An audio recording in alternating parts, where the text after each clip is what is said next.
Guys, what's going on today? Bojo here, back again for another NHL 17 news video, and today we're actually going to be going over all the details of the most recent content update number 2 that came out just a few days ago. Like I said, I know I'm a little bit late on it, but there were still a lot of people asking me what were some of the new fixes in the content update number 2. So I thought I'd go over everything that they added into the game, everything that they fixed, and give you guys some of my opinions on these new fixes as well. So if you guys want to go check out the blog, link is in the description. And if you guys wouldn't mind leaving a like on the video, that would be much appreciated as well. So a lot of things that they updated with gameplay, presentation, Hockey Ultimate Team, franchise mode, be a pro. Pretty sure they touched almost all the moves except for draft champions, wink wink. Hopefully we get an update in that very soon. So let's start with the gameplay additions that they did make into the game. And first off, they added 11 new goal celebrations into the creation zone. I'm going to show you guys those right now in the background. So when the game first came out, they had originally 40. Now they added in 11 more for a total of 51. There's actually a couple of unique ones in there, like I think the Usain Bolt like celebrations in there. They have the whip and the nay-nay, for God's sakes. Like backwards push-ups, doing like a barbell lift and dropping it down to the ice. There's like a selfie stick one. What else is there? I think the stanky leg is one of them as well. So there's a bunch of really obscure celebrations that they did add into the game. So you guys can obviously probably unlock them in EASHL for your guy to use, or just use them when you are creating players in the creation zone. But back to the gameplay fixes. Fixed an issue where a user goalie would get stuck after getting hit in the butterfly. Fixed an issue where after an icing, the puck would sometimes cause human players to sit on the bench for the next play. Fixed some issues where a goalie would get stuck in a post lean away from the post. Added new post lean saves for more coverage. Improved goalie post lean logic so goaltenders try to make saves that keep them sealed on the post to prevent short side goals. Fixed an issue where some signature stances cause the goalie's glove hand to push back behind their pad when holding the puck idle on their stick. Fixed issues with short animations when close to the net. Updated user goalie save logic to help them move into a save when they are requesting to push or move first. Added functionality to allow goalies to rotate more when coming off the post from VH to butterfly to make them more square to the puck. Updates to user goalie save logic on wraparounds based on requested motion. Updates to user goalie save delay when in good position to make a blocking save. Fixed an issue where a goalie would sometimes drop to butterfly when in possession of the puck on a user requested pass attempt. So pretty much all the gameplay issues, nothing really with, you know, forwards or defensemen. A lot of goalie fixes. A lot of goalie fixes.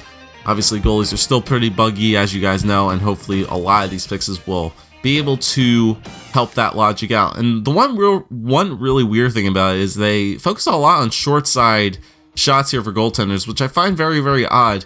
Even though I'm a fairly good player at this game, above average in Division 1, I haven't been scoring that many short side goals this year. It's a lot of cross creases, it's a lot of, you know, the usual glitch goals that go in, but yeah, not really much short side stuff, which is very interesting that they focused a lot on the goalie things this year. But I'm glad that they fixed, like, when you run into the goalie, he just remains stuck. I had that happen multiple times to be a pro. The post leans are really I see, the post leans are interesting because I'm not scoring short side goals, but when I'm playing my goalie be a pro, I'm getting nipped short side like a ton of times. So hopefully a lot of these gameplay issues for goalies will help improve how the goalies play. But hopefully be a pro will be able to play a little bit better now. Alright, so as we move along with the gameplay issues, still some more. Improved the reliability of one-timers by adding quicker snapshots for situations where there isn't enough time to take a full slap shot. Fixed an issue where precision skating would sometimes cause conflict with a loose puck deke attempt at a slow speed. Now if you have your stick out a deking position, it prioritizes the deke request. Updated goalie logic so that goalies will hold their near post on pass attempts near the net to prevent easy short side goals. Updated goalie logic for softer shots on net so they look to pick up the puck rather than make a save. Various crash fixes and general stability updates across all modes. One thing I want to look at here is the various crash fixes.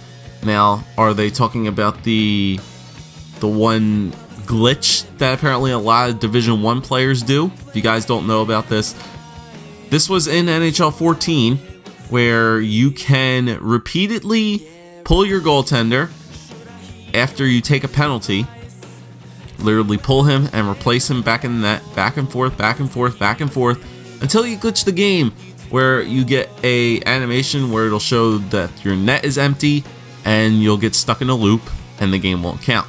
Hopefully that is part of the various crash fixes there. If not, we're still gonna have to deal with that issue in the game. Alright, next up, they did a bunch of presentation upgrades, adding in a ton of new jerseys.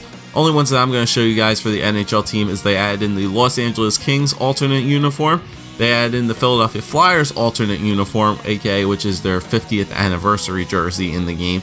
And then they added in the Winnipeg Jets Heritage Classic uniform into the game. So those are the only 3 NHL jerseys that they added in. They added in a bunch of AHL and CHL jerseys. So they added in the Springfield Thunderbirds and the Tucson Roadrunners home and away jerseys.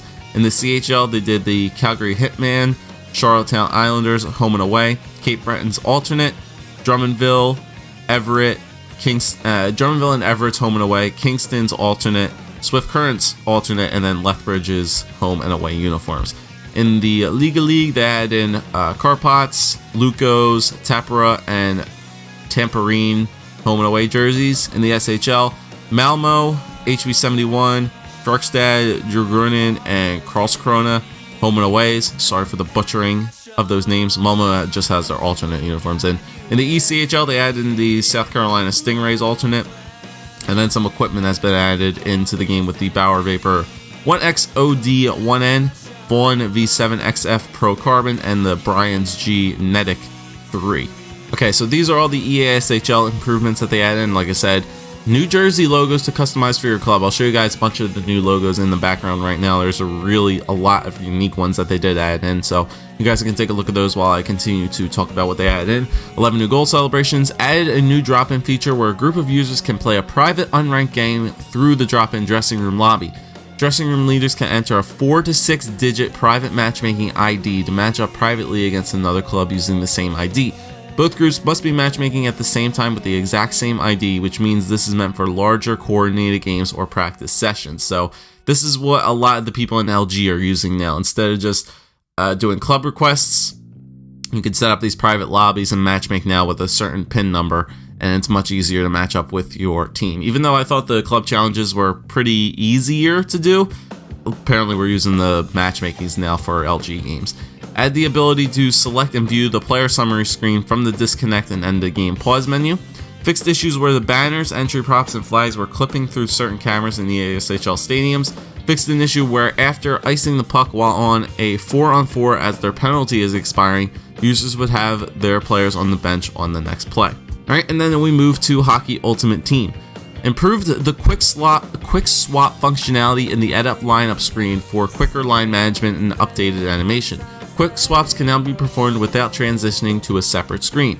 The Synergy detail screen is now visible in the collection search results when performing player substitutions to further enhance the team building mechanic. The highlight animation has been updated in all HUD screens to improve visibility, and added new jersey items to some of the team collections. Okay, so let's go into Hockey Ultimate Team right now and show you guys some of the... Actually, I'll do it at the end of the video. I'll show you guys some of the new additional stuff that they didn't talk about in this blog that they added into Hockey Ultimate Team. And then finally, for franchise mode, fixed an issue where players who have a playable injury and are scratched lose morale. If a player is fully healed and scratched, they will lose morale. Maybe that's the reason why Noah Hannafin didn't lose morale, because the video that I did of our franchise mode a couple days ago, I recorded after the update was applied. So maybe that's the reason Noah Hannafin didn't lose morale. Fixed the issue where no captains were being assigned in franchise mode. Fixed multiple arena capacities, fixed multiple team merchandise images in the set prices screen, improved overall stability within the mode, and then finally for Be A Pro, fixed the issue where a user would keep getting the doctor's approval to play pop up each time they return to the bench, fixed the issue where no captains were being assigned in Be A Pro, and overall stability within the mode. Okay, so there's all the fixes throughout all the game modes. Let's dive into Hockey Ultimate Team and show you some of the additional stuff that they fixed.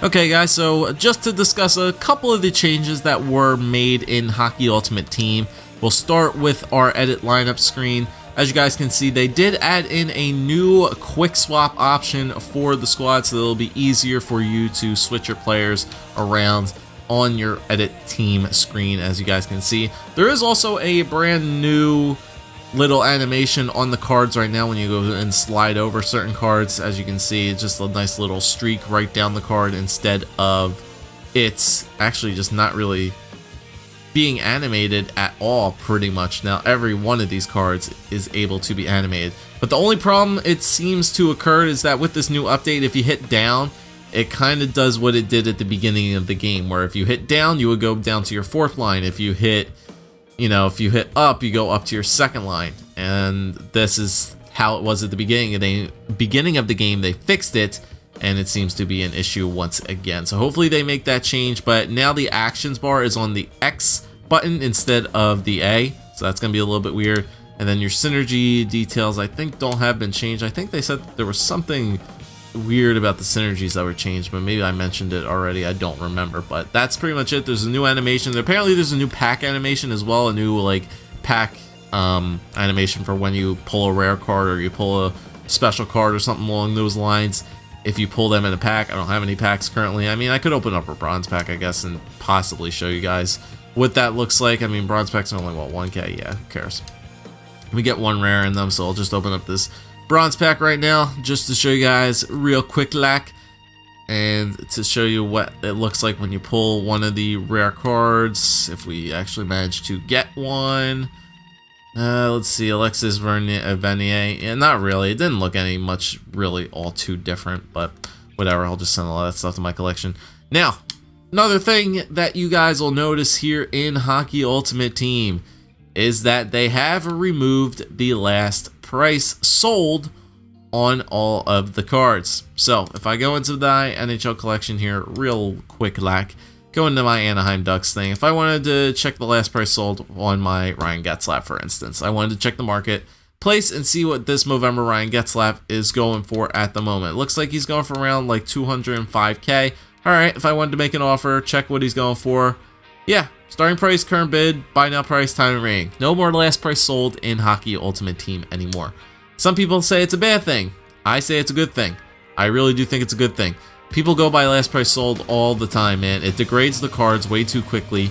Now, you have to figure it out. Do you think 205k is a good price to pay? What happens when these like Movember cards get upgrades? Or what happens when Team of the Weeks and Player of the Games cards come out? Nobody's going to be selling them for, you know, there's going to be a different price for a card every single time. No one card is ever going to be sold, I would think, for the same price all the time. So I'm kind of glad that they took that out. I'm really happy that they took that out. And as you guys know, you do get the reward packs for winning the divisions now, but I haven't covered that in any of those videos I have in a while, but just letting you guys know about that. Alright guys, so there you go, everything that they have updated in the content update number 2 throughout all the game modes. And I hope you guys did enjoy the video. If you did, leave a like, leave a comment, subscribe as always. What have you guys, now that you've played the content update number 2, what is the most recognizable thing that you can see from this update? Whether it's a bunch of the goalie improvements, whether it's the new jerseys, logos, and celebrations that you can do for your Be a Pro character, or maybe it is in Hockey Ultimate Team with them removing the last price sold, which, as I mentioned, I think is a very, very good improvement to Hockey Ultimate Team now, where cards will not degrade as fast as they have in the past. They will probably fluctuate a lot this year, and they will still retain a very good value in the mode. So thank you guys for watching. If you did enjoy, leave a like, comment, subscribe as always, and I'll see you guys next time for some more NHL 17 news.